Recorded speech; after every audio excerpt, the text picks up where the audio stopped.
นี่เป็นตัวละครเลยเป็นหนังนะยานนี้ก่อนจะเพิ่งพูดเพิ่งรอบหมายที่3เลย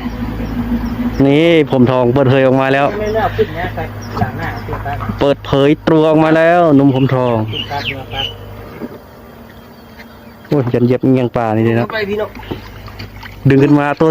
ซ้ำขาฮะย่าบ่เฮ้ยโอ้มีอันนั้นตัวนึงเลยดำๆมันนะเอาอะเทียบก็คันนี้กับเป้านะเห็นไหมโอ้แง่เอาตัวเดียวเอาตัวเดียวเพื่อที่นี่เสร็จดิเอาออกข้างนั้นแหละเว้ยมึงเชื่อคนนี้นะมึงเก่งเหรอเนี่ยกูเฮียนมาอยู่ปะไม่ยังตัวนึงเก่านี่กระเซปนัวเลยฮะนะมึงยันกูรีบเข้าในมาได้เนาะหมายที่3เมื่อกี้ตัวเดียวแล้วก็ตัวน้อย2-3ตัวเปรี้ยวออกเลยพยายามหมายที่4อยู่โพ้น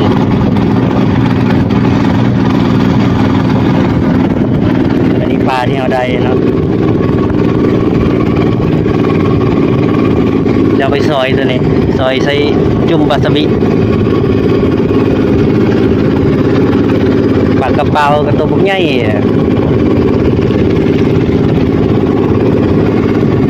ปลานี่ก็แซ่บเลยปลาตัวนี้คือปิงนี่แซ่บขนาดไหน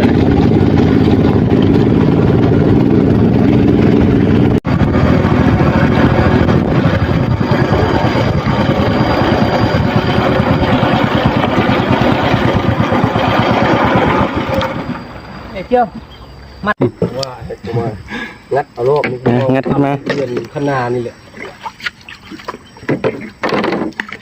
หมายที่4ขึ้นแล้วนะมานประตูนี้โอ้เห็นละก็หลายจะได้หันโอ้เดี๋ยวออกเลยหากระต่ายที่บ่ไงเติบเนาะ3-4 นิ้วเอาก็ปน้อยเอาออกเลยนะออกทางใดวะออกคนเนาะดึงเสื้อมันตกแก้ทึงเนี่ยแก้ทึงมาหมัดอย่างที่ว่าฝนตกหมายที่5ตุ่มกี้ก็ได้เนาะตัวนึง2ตัวปน้อยเสื้อมาดงหายเบิ่งดังที่5จะมานบ่โอ้เด็ดก็ฮ้อนทุกคนโอ้สุกเลยนี่เด็ดส่งบายหอมสุดยอดหลังมีตัวคักเลยนี่ขึ้นไปโอ้ก็มันยืดจะแม่นขึ้นเลย